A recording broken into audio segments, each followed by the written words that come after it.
Halo, hai, assalamualaikum. Balik lagi di channel YouTube aku, Zahrotul Nadiro. Setelah sekian lama nggak bikin video, akhirnya sempet juga bikin video. Nah, di video kali ini aku pengen bahas tentang rubella. Kenapa rubella? Karena kan di video sebelumnya aku sempet bahas sedikit ya kalau anak aku kebetulan mempunyai gangguan dengar sejak lahir. Nah, penyebabnya itu adalah salah satunya adalah virus rubella ini. Makanya aku pengen sharing juga, pengen bagi sedikit informasi yang aku tahu tentang rubella ini ke teman-teman dan semoga aja bisa bermanfaat ya. Oke, kita langsung aja bahas dari apa sih rubella itu.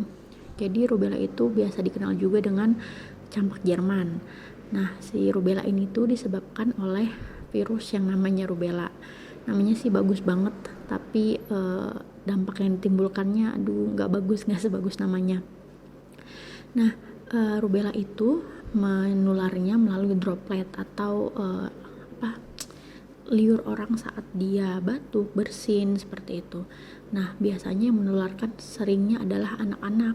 Itu kenapa oleh pemerintah digalakkan sekali untuk vaksinasi rubella ini, terutama pada anak-anak, karena memang yang paling sering terkena itu anak-anak dan yang sering menularkan adalah anak-anak.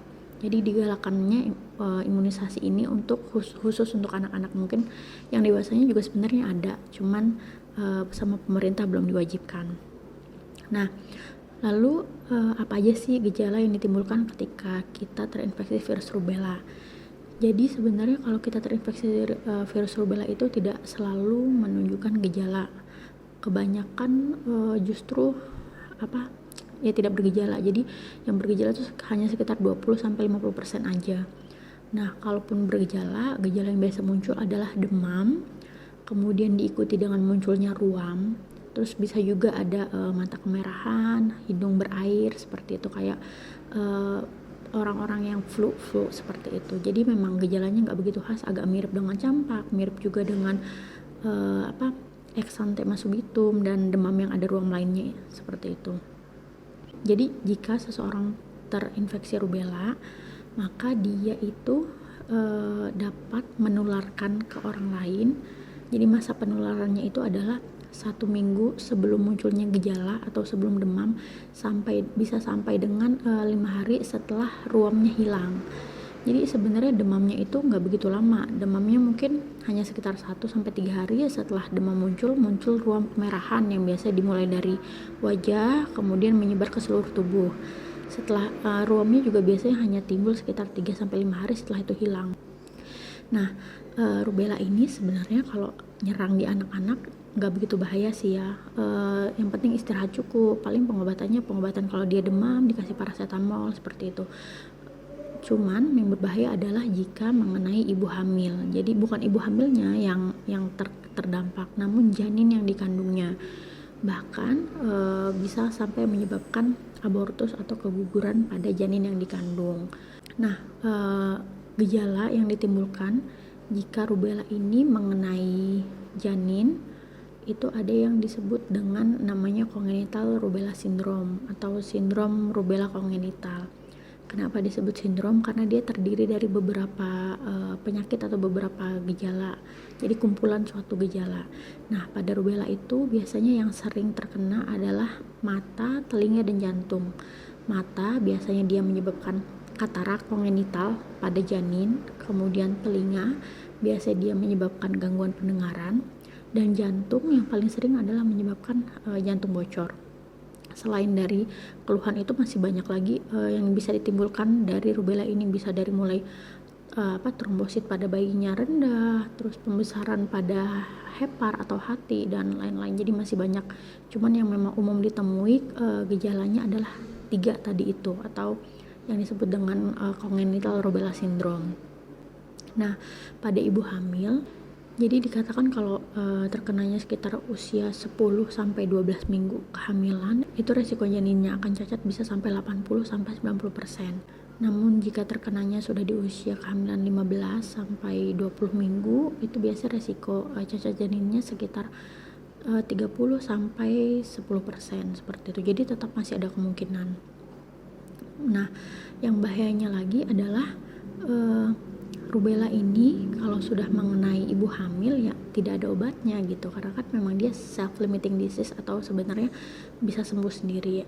Jadi pengobatan antivirus pada ibu hamil yang terkena rubella sebenarnya bisa dibilang useless gitu. Jadi memang tidak begitu berguna, karena kalau sudah ada cacat pada janin ya udah nggak bisa diapa-apain. Jadi tindakannya hanya nantinya setelah janin lahir gitu.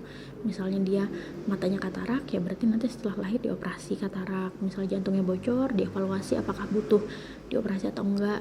Jika ada gangguan pendengaran maka diberikan alat bantu dengar ataupun implan koklea seperti itu.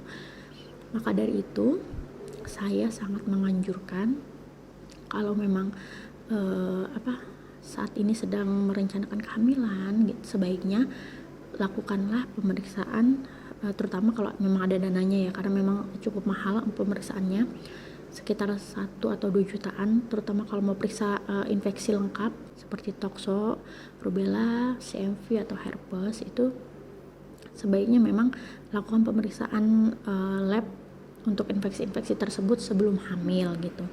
Nah, misalnya setelah pemeriksaan tidak ada yang positif, maka ya boleh aja lanjut hamil. Cuma kan kita tetap ada resiko tertular saat hamil ya. Nah, si rubella ini sebenarnya ada vaksinnya untuk dewasa. Jadi kalau memang mau vaksin rubella sebelum hamil, sebaiknya tidak hamil. Jadi kalau kita udah vaksin rubella nih, sebaiknya tuh jangan hamil dulu sampai kurang lebih 3 bulan. Jadi biar tubuh itu benar-benar membentuk antibodi dari rubella itu, membentuk kekebalan dari rubella. Jadi kemungkinan nanti saat hamil tidak akan terinfeksi rubella gitu. Rubellanya udah aman lah, istilahnya seperti itu. Lalu untuk para ibu-ibu terutama yang masih anti vaksin, saya sangat-sangat menganjurkan jangan lupa demi kemaslahatan bersama, demi kesehatan bersama, demi mengurangi angka kecacatan janin lahir gitu, sebaiknya lakukanlah imunisasi secara lengkap, terutama imunisasi yang diwajibkan oleh pemerintah kepada anak-anak kalian semua gitu ya. Karena ini bukan cuman untuk kepentingan sendiri gitu loh.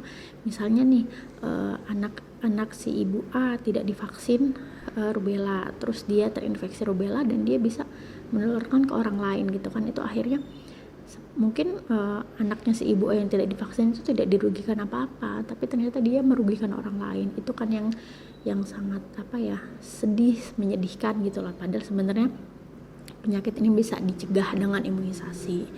Lalu untuk yang memang saat ini ternyata positif rubellanya, ya lakukanlah pemeriksaan rutin ke dokter. Dan setelah anak lahir jangan lupa untuk melakukan serangkaian pemeriksaan dari mulai mata, mulai jantung, mulai telinga gitu. Untuk kasus aku sendiri, aku kurang tahu kenanya di kapan atau di mana, tapi kemungkinan besar saat trimester kedua kehamilan, karena saat itu aku sedang kompre, jadi sudah selesai koas tapi ada istilahnya namanya kompre. Jadi kita kayak magang gitu di rumah sakit daerah. Nah, kebetulan saat itu ada pasien anak yang terkena rubella. Sebenarnya sih ya aku udah pakai masker, udah jaga jarak, tapi ya nggak tahu, kemungkinannya sih saat itu aku terkenanya. Nah, itu aku terkena di trimester kedua, tapi tetap aja anak aku masih terkena dampak dari rubella tersebut gitu. Jadi alhamdulillahnya anak aku hanya terkena di telinganya saja, di gangguan pendengarannya aja. Untuk jantungnya terkena tapi tidak sampai jantung bocor, jadi hanya ada gangguan katupnya yang sifatnya juga ringan, jadi tidak perlu intervensi apapun. Dan juga untuk matanya itu tidak sampai katarak, hanya ada namanya retinopati rubella. Jadi retinopati rubella tuh jadi kayak ada bintik-bintik di dalam matanya, jadi periksanya harus pakai alat gitu. Kalau secara kasat mata tidak kelihatan, ada bintik-bintik di matanya yang menandakan dia memang pernah terinfeksi rubella saat masih dalam kandungan gitu. Cuman alhamdulillah tidak sampai menyebabkan gangguan pada penglihatannya gitu. Nah, kalau gejala rubella di ibu hamil sendiri juga nggak khas sih. Kalau aku dulu tuh paling cuman demam, diare kayak gitu, terus ruam-ruam merah juga nggak muncul. Jadi bener-bener nggak khas banget gejalanya kalau di ibu hamil. Jadi kalau kalian lagi hamil terus demam, sebaiknya jangan dianggap remeh ya, tapi bukan berarti menakut-nakutin atau membuat stres juga sih, cuman tetap lakukan kontrol secara rutin. Karena aku dulu, kalau di aku ini pengalaman pribadi aku sendiri, keluhannya kan memang cuman demam terus diare, sama berat badan anak aku ini enggak naik-naik, jadi kayak kok segitu-segitu aja beratnya gitu, sampai makanya waktu lahir kan anak aku diagnosisnya itu IUGR atau intrauterine growth retardation. Jadi intinya pertumbuhannya itu terganggu saat hamil gitu. Padahal aku naik hampir 20 kilo, jadi kayak aku makan banyak itu masuknya ke aku sendiri, nggak ke anak aku. Dan waktu itu sudah diperiksakan dari mulai plasentanya, dibilang nggak ada masalah. Jantungnya juga saat itu diperiksa lewat USG 4 dimensi, jantungnya baik gitu. Jadi kayak nggak ditemukan penyebabnya apa. Cuman memang saat itu yang yang terlewatkan adalah aku tidak melakukan pemeriksaan untuk torch itu tadi, Toxo, Rubella, CMV dan kawan-kawannya. Jadi saat hamil benar-benar itu miss sekali, walaupun sebenarnya sempat pengen mau periksa, cuman nggak jadi karena satu dan lain hal. Dan ternyata penyebabnya karena rubella itu gitu. Berat badan anak aku nggak naik saat hamil gitu. Jadi memang demam pada hamil sebaiknya jangan dibuat terlalu pusing, tapi juga jangan terlalu diremehkan. Jadi sebaiknya diperiksakan ke dokter dan lakukan kontrol kehamilan secara rutin di dokter kandungan. Terus kalau bisa ya, kalau ada dana, sesekali lakukan pemeriksaan USG 4 dimensi untuk tahu ada masalah nggak ya di organ-organ janinnya, seperti itu. Intinya kalau hamil benar-benar dijaga banget kesehatannya. Jangan lupa makanan yang dikonsumsi itu pastikan nggak cuman bergizi dan juga sehat, tapi juga pastikan makanan yang dikonsumsi bersih dan juga matang gitu, untuk mencegah terinfeksi virus-virus yang lain saat hamil. Oke, mungkin sekian dulu sharing dari aku terkait rubella. Agak maaf kalau misalnya terlalu cepet jelasinnya atau terlalu singkat, tapi semoga aja video singkat ini bisa memberikan pengetahuan baru buat teman-teman sekalian. Nah, kalau memang video ini dirasa bermanfaat, jangan lupa di-share ya ke teman-temannya yang lain. Terus kalau berkenan jangan lupa subscribe channel aku, walaupun aku jarang upload video, tapi diusahakan untuk lebih sering lagi. Oke, kalau gitu sekian dulu video kali ini, video dari aku. Sampai jumpa di video-video aku selanjutnya. Dadah. Assalamualaikum.